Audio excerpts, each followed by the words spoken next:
Hello everyone, in this class we are going to explore all the notations that we used to measure the time complexity of an algorithm, and we know we have three different measurement approach to find the time complexity of an algorithm, and they are: first one is big O notation, second one is big omega notation, and the third one is big theta notation. So let's start with the time complexity measurement approaches. So time complexity. Now we know the time complexity of any algorithm depends on the number of inputs. We know the time complexity of any algorithm depends on the number of inputs. So first assume number of input is n. That means we have n number of inputs, and the number of inputs can't be less than 0. That means negative number is not possible for input, for the number of inputs. So this number will always be greater than equal to 0. That means we can give 0 number of input to any particular problem, or we can give more than 0 number of input to any particular problem. But if we give no input, at that time what happens? There is nothing to do because there is no input available to process. So because of that, this 0 is also wrong. The number of input should be always greater than equal to 1. Greater than equal to 1. Now let's say we have two function f of n and g of n. Now what is these two function? These are two different function. This function defines the time. Both of these function defines the time required for an algorithm.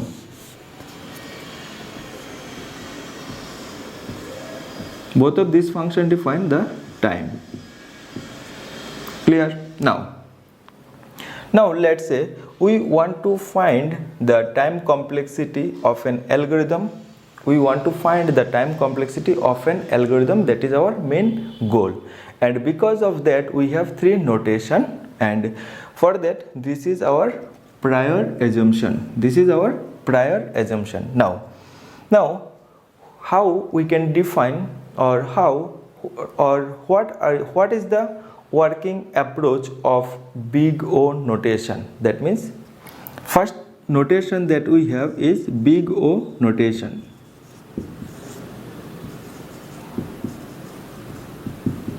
What does it define? It defines the worst case time complexity. Worst case time complexity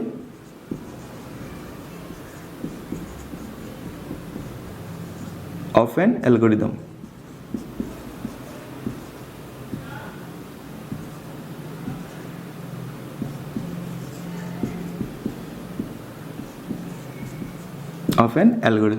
Now what is worst case time complexity? Worst case defines that the algorithm is not going to take more than that particular time.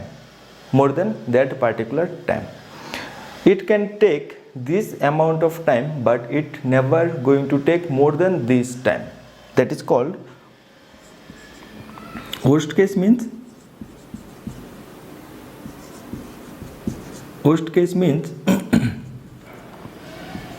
means equal or less time. Equal or less. That means never going to take more than this time. It is defined by worst case. Now if we want to define this f of n as this g of n as an worst case of f of n, now our goal is to define g of n is the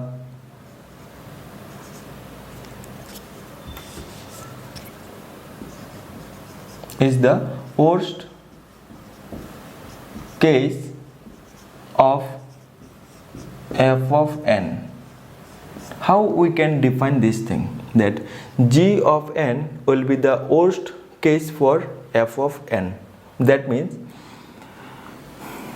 what does it mean? It means after some particular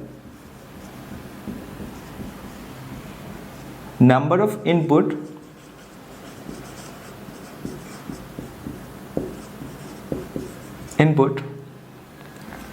time g of n will be greater than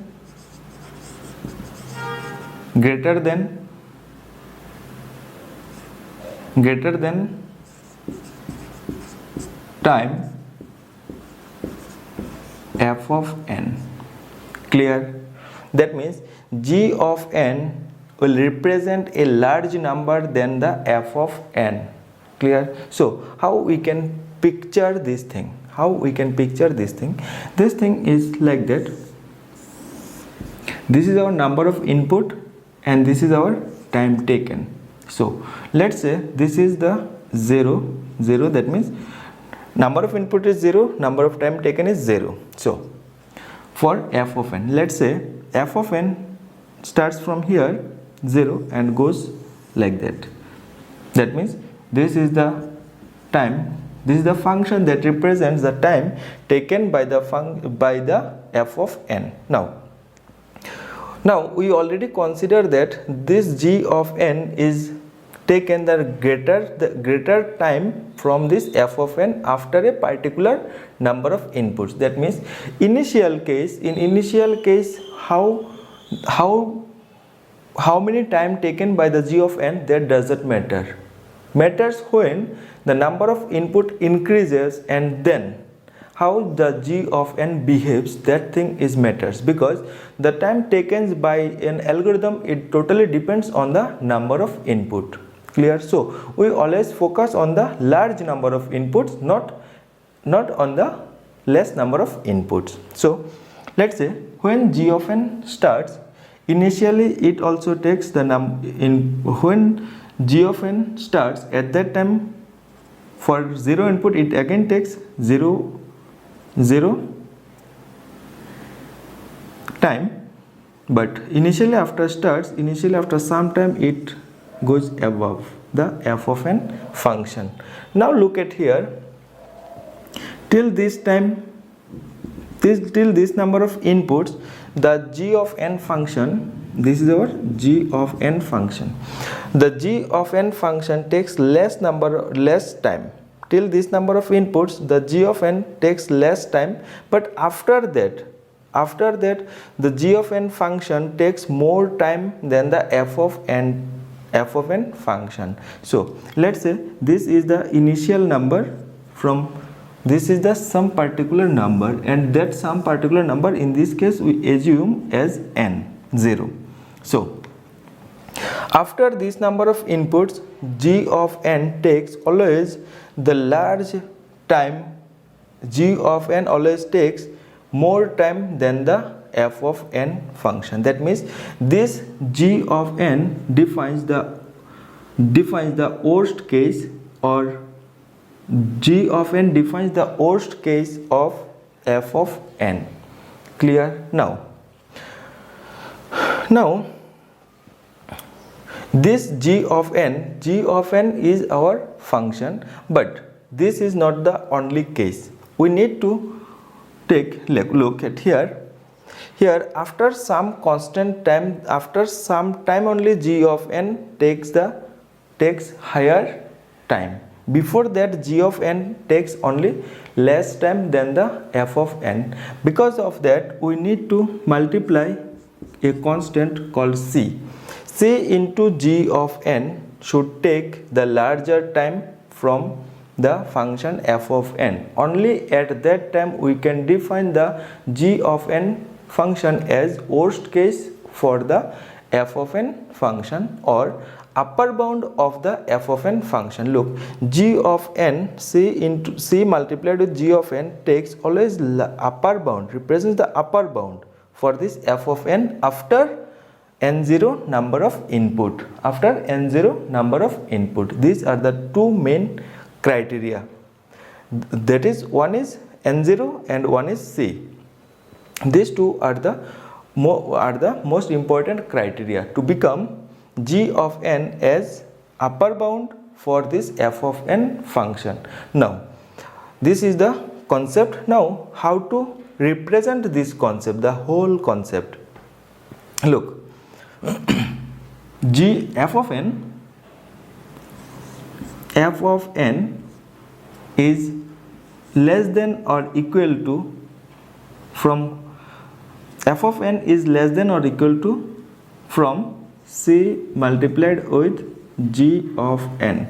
But when this thing happens, when n greater than equal to n0, that means number of input greater than equal to this initial number, from where the c multiplied with g of n becomes larger than the f of n. Before that f of n is greater than, but after that g of n is always greater than the f of n. So when n greater than equal to n0 and this n0 should be greater than equal to 1, and this c, what about this c? C must be greater than equal to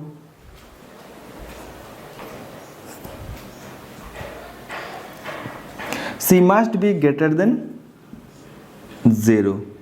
C can be any constant value that is greater than 0. Clear?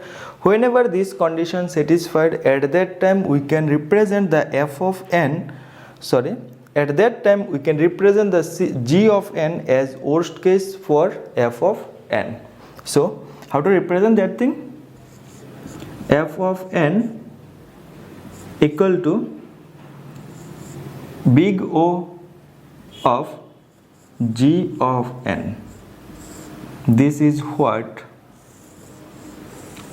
we called big O notation. This is what we called big O notation. Now look, this notation is equivalent to this notation, and this notation is again equivalent to this notation. That means whenever we get this notation, we can replace this notation by using this particular notation, and whenever we get this less than equal to notation, we can represent it with the help of big O notation. But we need to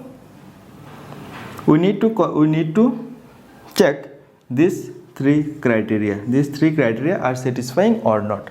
This is the whole picture for big O notation. Now we will talk for next notation, that is big omega notation.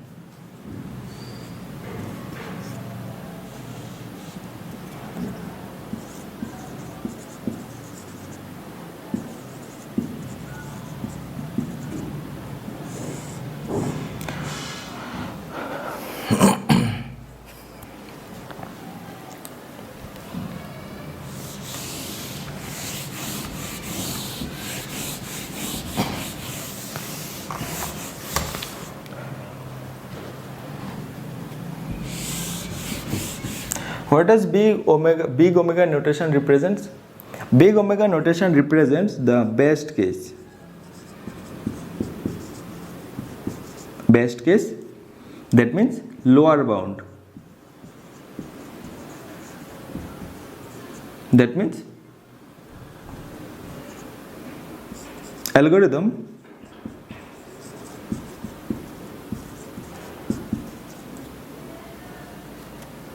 will not going to take less than this time.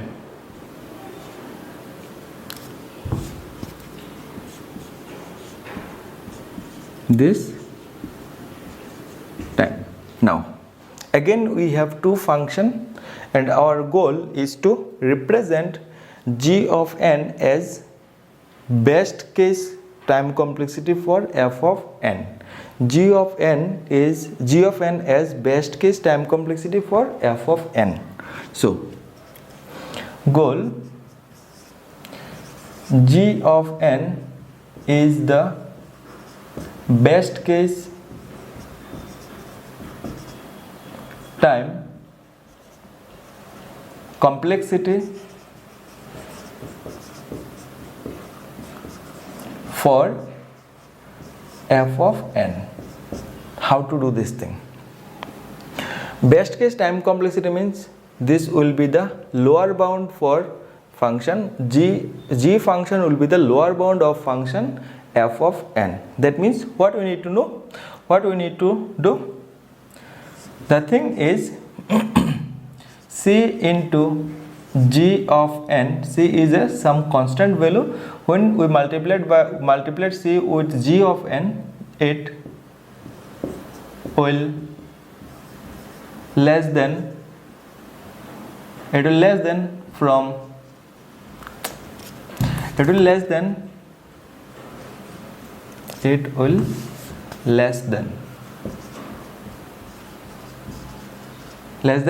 from f of n after some particular value or input.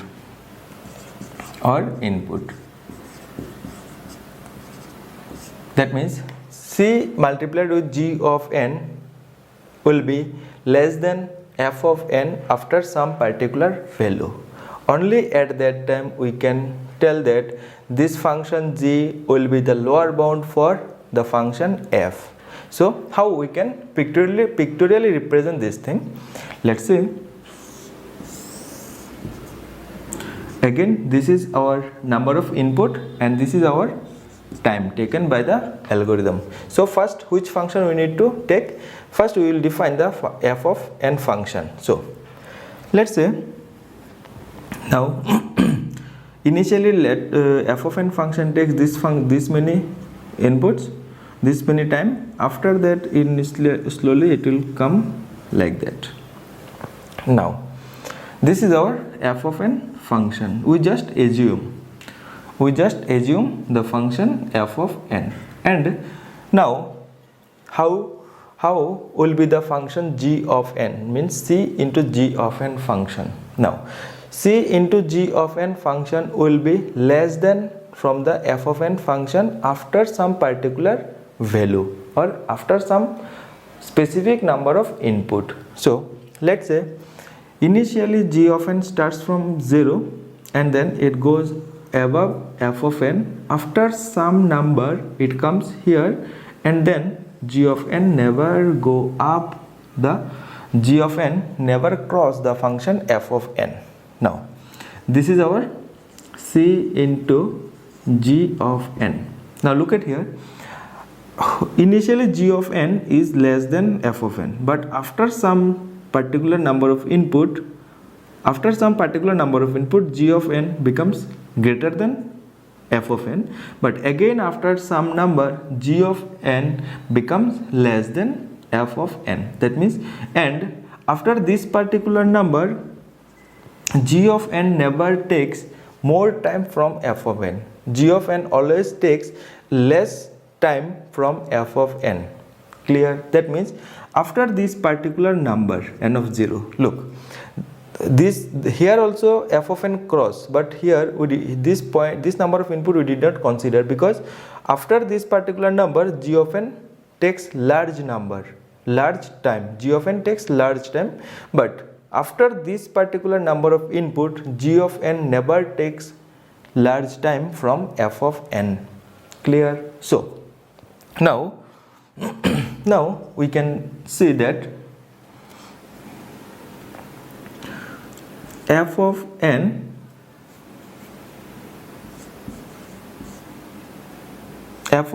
is greater than or equal to c into g of n when this thing happens? True. When n0, n means number of input becomes greater than equal to n0 and n0 is greater than equal to 1 and c. What is this c? C is a constant, any constant that is greater than 0. When these three conditions satisfied, at that time we saw that the function f of n will take always large time from c into g of n. That means this function defines the lower bound for the function f of n. This function defines the lower bound of the function f of n.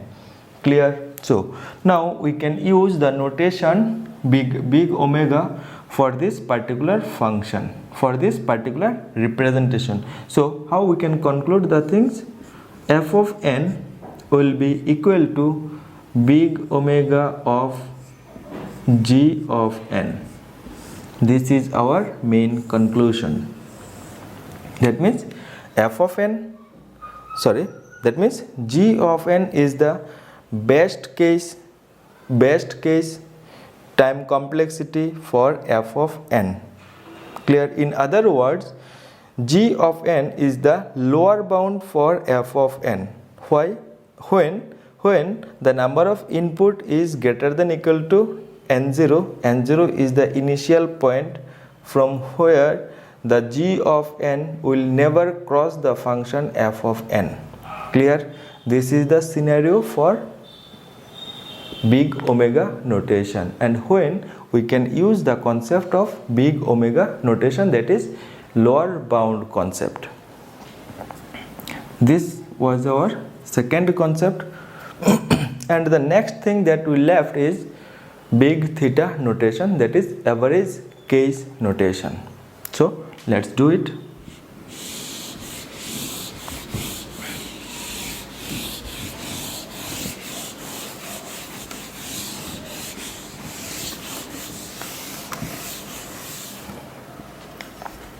The third notation that we have is big theta notation. Theta notation. What is this? This represents the average case time complexity. Average case time complexity. This represents the average case time complexity. Now again we have two functions f of n and g of n. Our main goal is to represent g of n as the average case time complexity for f of n. G of n as average case time complexity for f of n. Goal is to represent g of n as average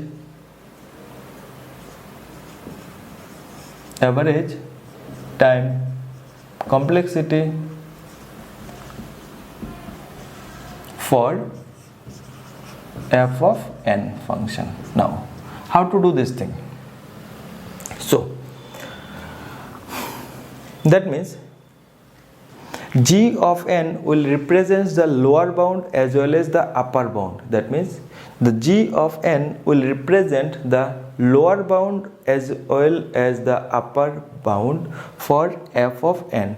Only at that time we can say that g of n is the average time complexity for f of n. Now what does it mean? This means g of n is lower bound as well as upper bound for f of n. Now how we can define this thing? Now look at here. For lower bound, how we can define this thing? Lower bound means g of n will take less time than f of n. So for lower bound.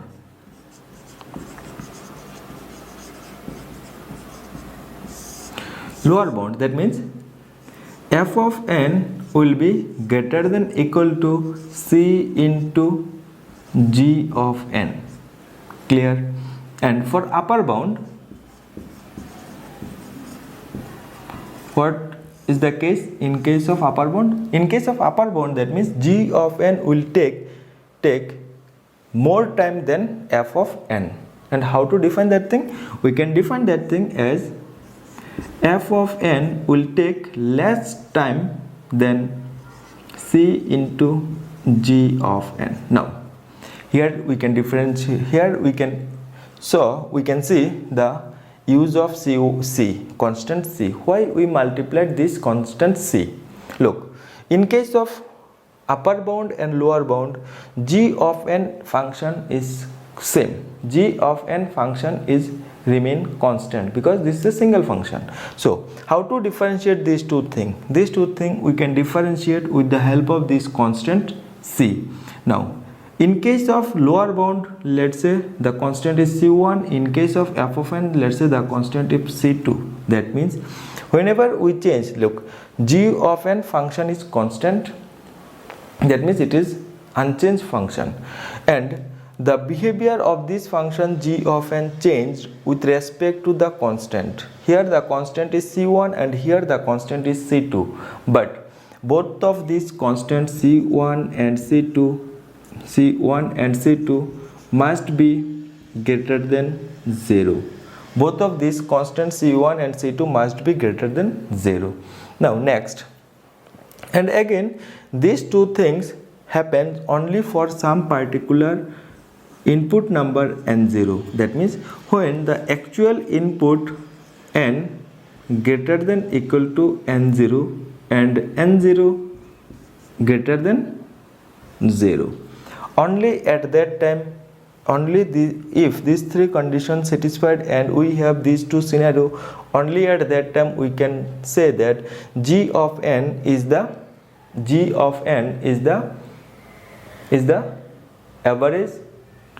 average case time complexity for f of n. Now how to define this thing in pictorially? Look,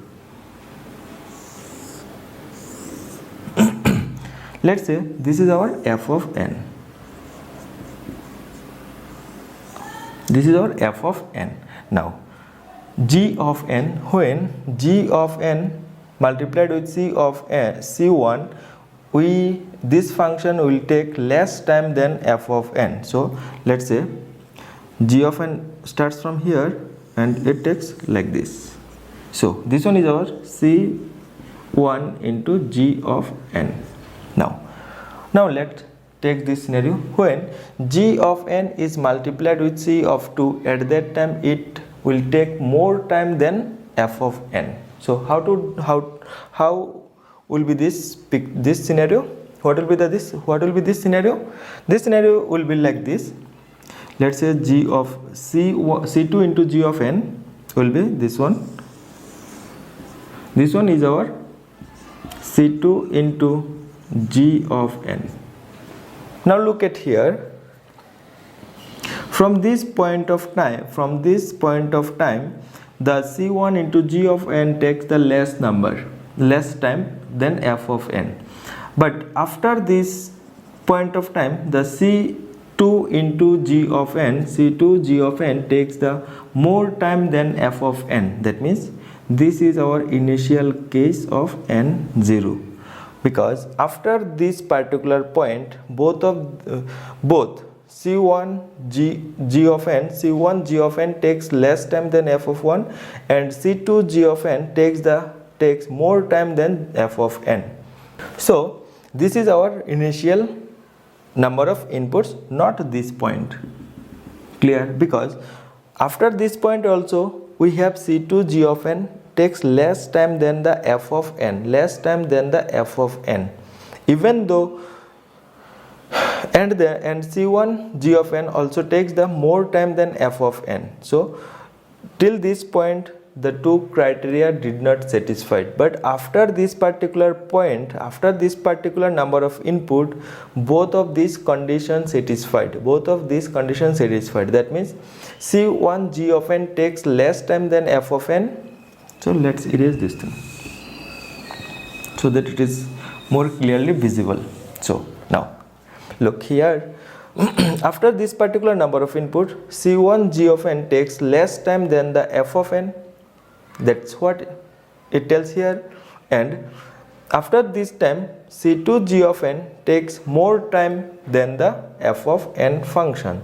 So now we can conclude the whole scenario. That means the g of n defines the upper bound for this function f of n. Again, g of n functions define the lower bound for this function f of n. So, but these two, upper bound and lower bound, is differentiated with the help of two constant, that is C1 and C2.